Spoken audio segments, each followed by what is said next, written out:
Hello and welcome once again to WTF, what the fuck, with Dr. Mike and Marty. How you doing tonight, Marty? Good. Okay. How are you? Pretty good, pretty good. I'm here to talk about some important things we need to know, just as a quick follow-up on the one I did a couple of weeks ago about pedophilia and all that. You did hear about Kevin Spacey today, didn't you? Oh, yeah. He was one of the people I was talking about. And people were telling me, no, he wouldn't do that. Well, today he was arrested, charged with several crimes of sexual assault against children. I'm just waiting for him to get the Clintons, Biden, and some of those other movie stars. You know, that's going to be great. But what I'm going to talk about now is probably on the same par of being as important to some degree. And what I'd like to talk about is, I'm sure most people have heard the term, the one who loves you the most are also the ones willing to give their life for you. Now, I'm talking about veterans of the United States military. And there's some facts out there that most people either choose to ignore or they simply don't give a shit. You know, either way, it's not good. And so I did some research into it. First of all, I had talked to this camouflage scrub, came from a doctor in the Army, and he said that he had been treating so many guys over in Afghanistan and other places. And of course, he told me about the U.S. troops in Cameroon and Somalia and still in Iraq and Afghanistan and Central America. And I said, do you have any proof as to how many countries the United States military is involved in right now? And he pulled out a sheet of paper and he gave it to me. It listed 19 countries. 19 countries where the United States military is involved actively.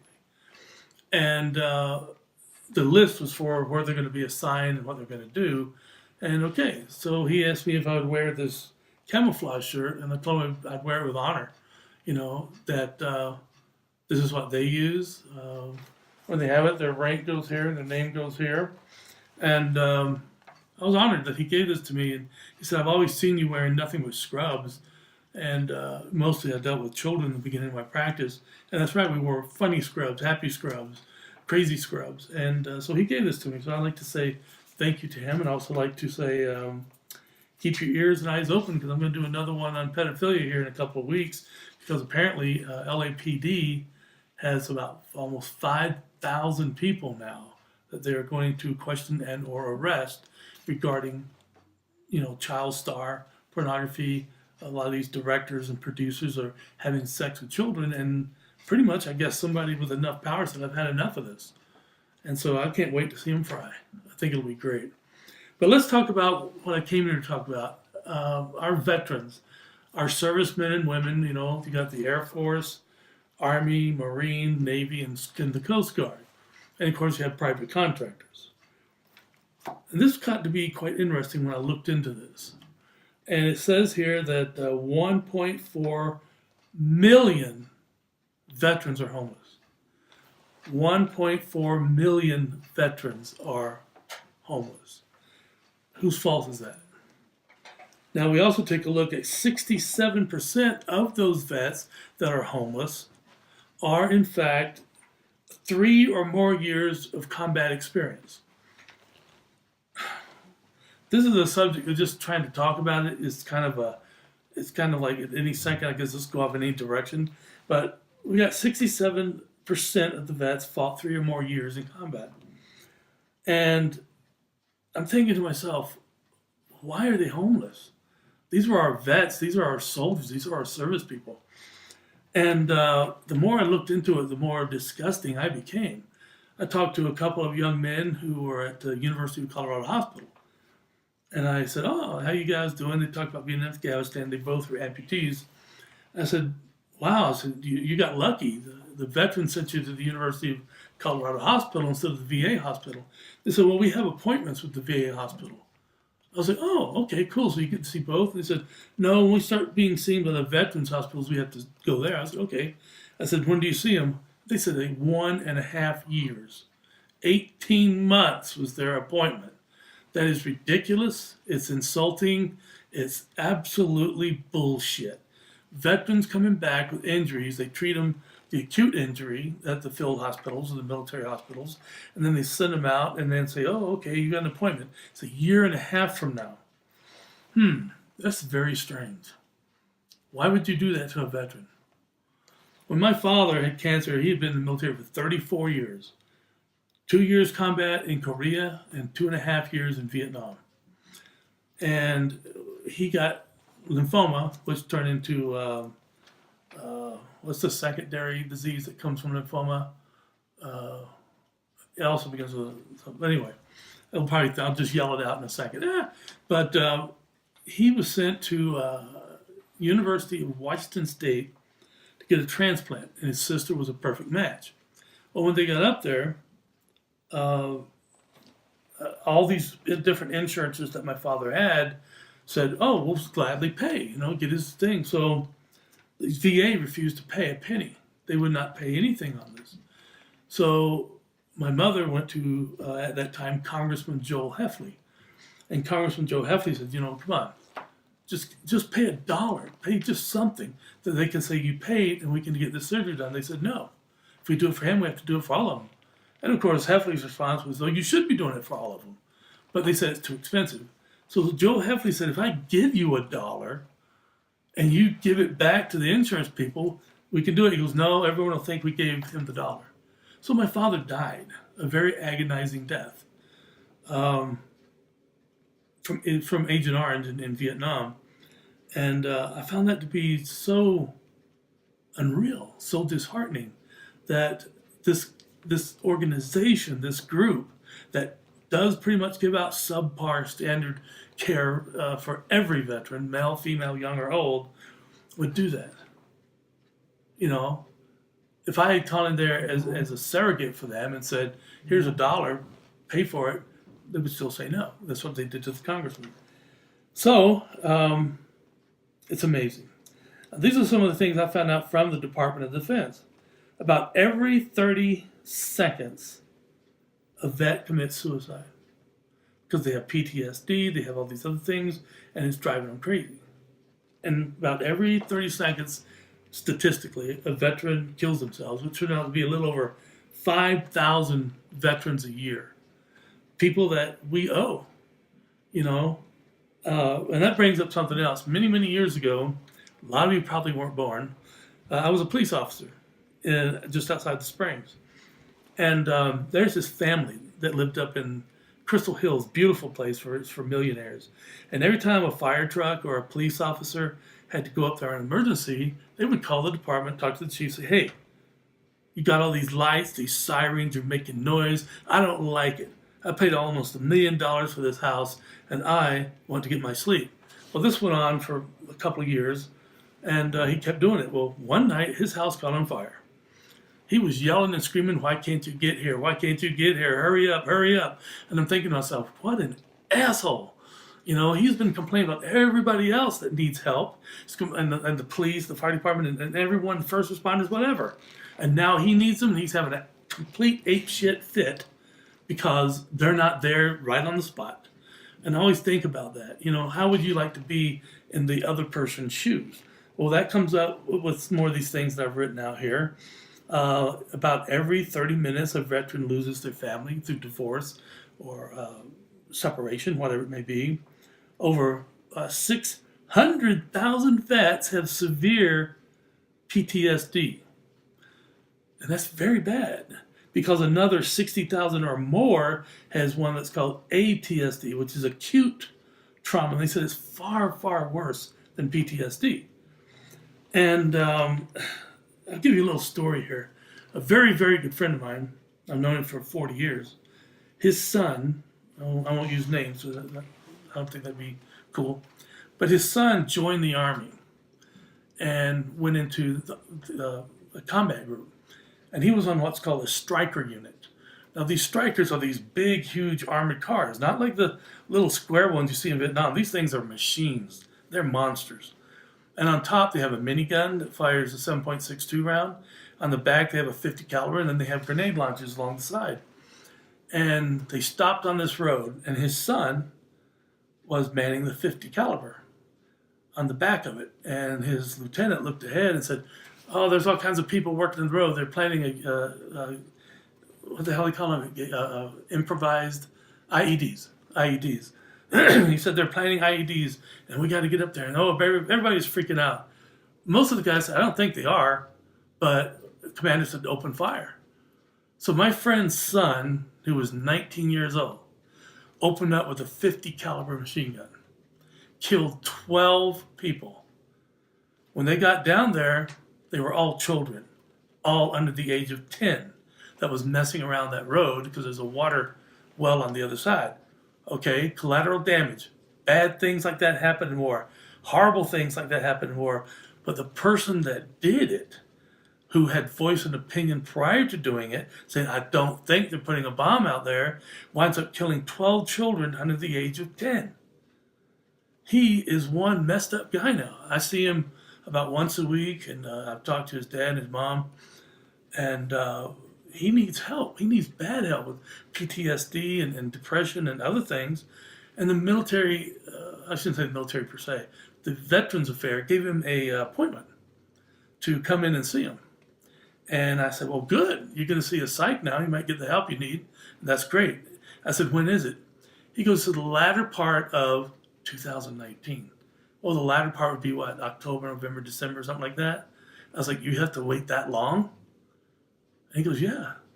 And I said, you can go to Memorial Hospital, UCH, or Parkview, or any other hospital around here. They'd see you the same day. You know, that's amazing. And that's what we, as a society and as a government, are doing to our veterans. It's amazing.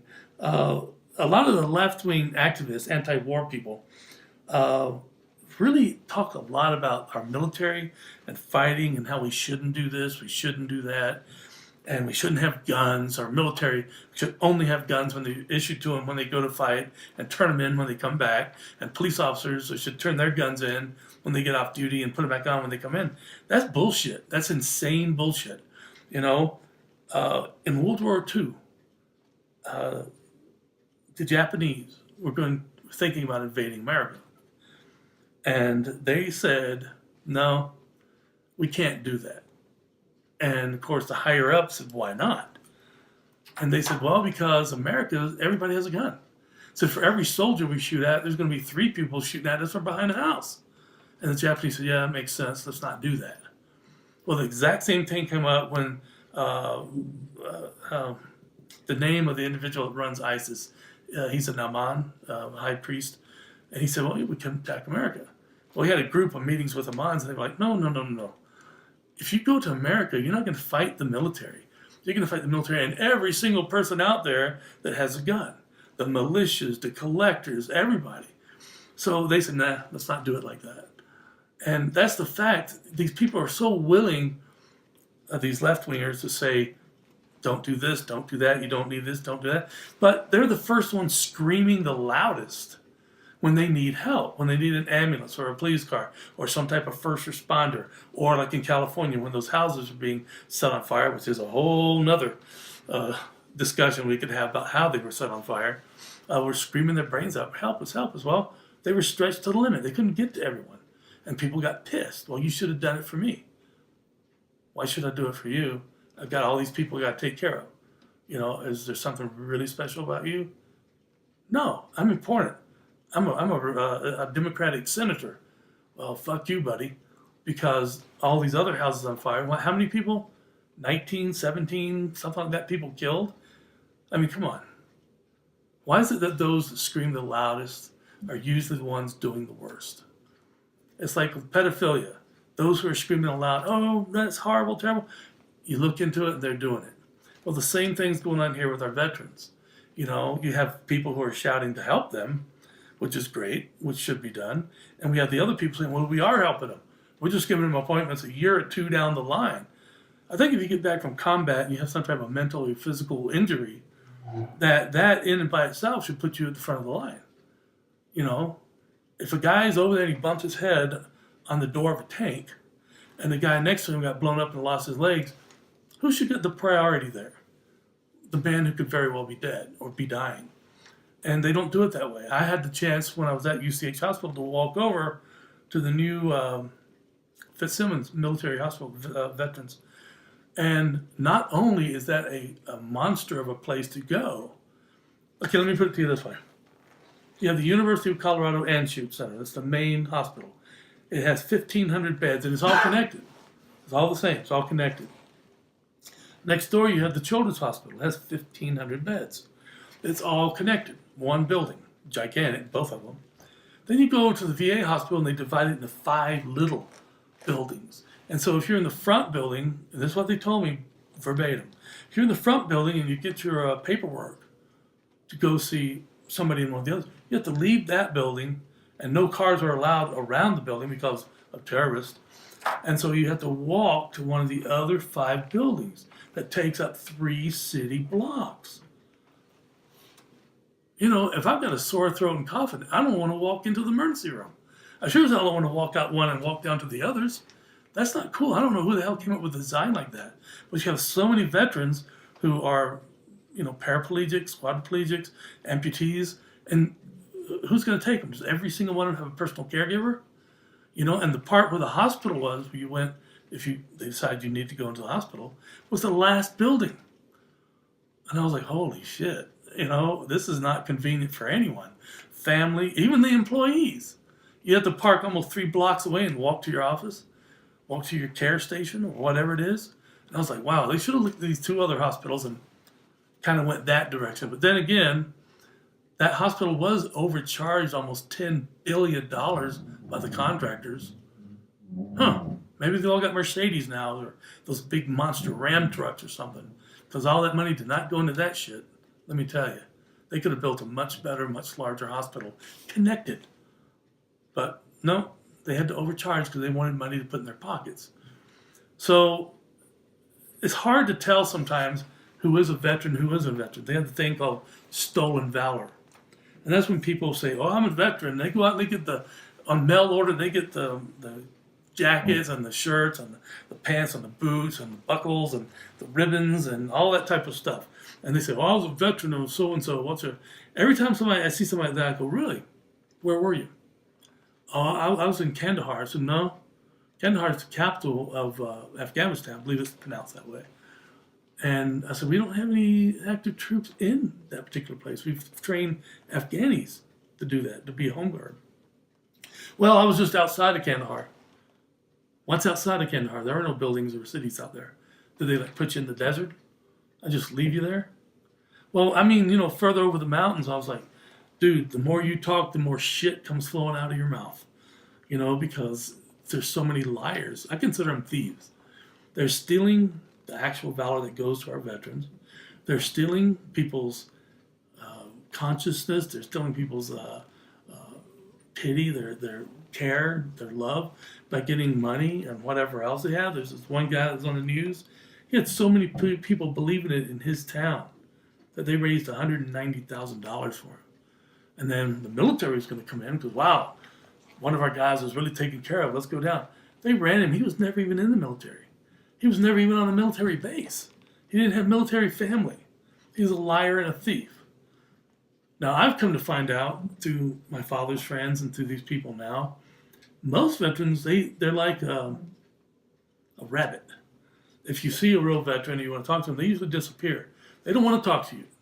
They don't want to hear what you have to say because they've been fucked over so bad by the system that you're just another mouthpiece. You know, and I'm hoping that maybe by getting this out and mixing it with some the other things that is so wrong with our society, it'll help. It'll help somebody somewhere. And I love this song by Breaking Benjamin. It's a group and they're awesome. And one of them is called Failure. And it's pretty much about the same thing. And it's very interesting that he says in the song, I don't want to go out into a world so wrong. Now think about that. He said, I don't want to be part of this world anymore. That's why so many are committing suicide, because they're not taken care of. They're not respected. They feel completely abandoned. You know, one of my foster sons, Ron, went into a military, and he was there for 3.5 years. And he did an EOD, looking for mines and bombs and roadside explosives. And when he came back, after 3.5 years in this place, he was changed. I was like, hey, dude, you okay? And he doesn't want to talk about it. He doesn't want to see anybody. He started as an electronic company in Philadelphia, and that's what he does. He works and comes home. And so I talk to him about twice a week on the phone, if possible. And you can just hear it and see it in him. It changed him. It changed him in a not too good of a way. And these are the people that need the help. Why do we have 1.4 million veterans homeless? Why do we have so many suicides? I mean, it's because of us as a society. Us as a society are the ones that allow this to happen. Was it Thomas Jefferson who said sometimes the garden of freedom needs to be watered by the blood of oppressors? Yeah, I know some people can be pissed off about that, but that's actually the point. Read it. If you go to the Lincoln Memorial, there's a sign that used to be there saying pretty much exactly the same thing. And lo and behold, Obama's people took it down. Don't put those thoughts in people's minds. They're sheep, they're cattle. We need to control them,